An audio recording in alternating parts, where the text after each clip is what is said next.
जय श्री राम दोस्तों, आपका बहुत बहुत स्वागत है मेरे चैनल में।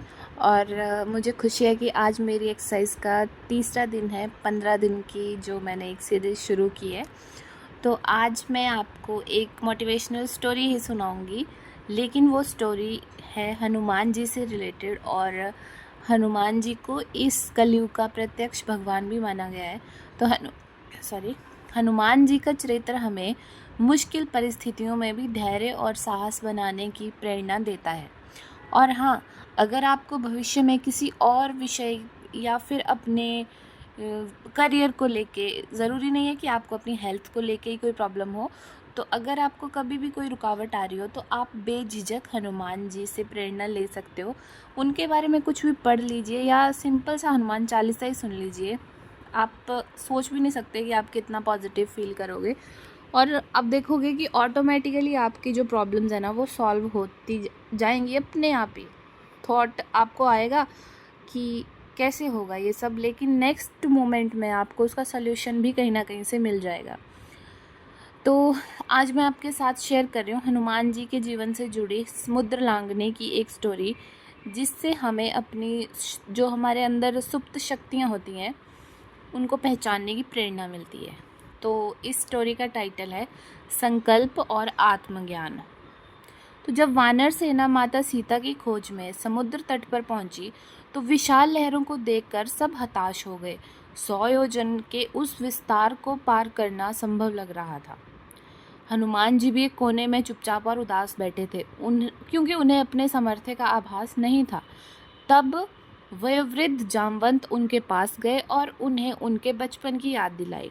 उन्होंने कहा, हे पवनपुत्र, आप चुप क्यों हैं?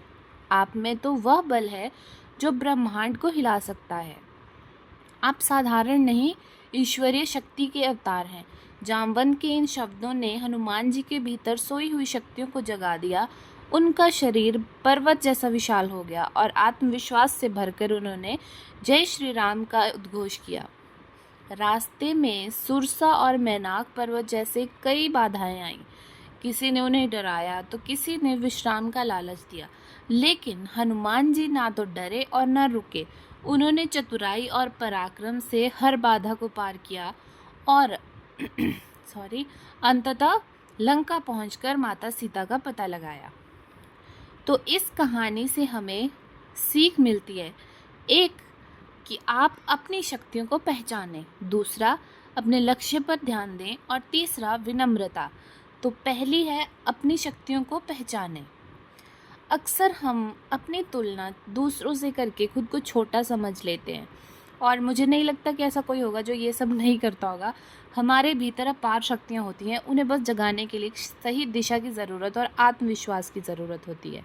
लक्ष्य पर ध्यान देना। रास्ते में मिलने वाले मैनाक पर्वत और सुरसा को पीछे छोड़कर हनुमान जी ने सफलता प्राप्त की थी। तो यहाँ पर मैनाक पर्वत विश्राम और सुरसा अहंकार को मान सकते हो आप।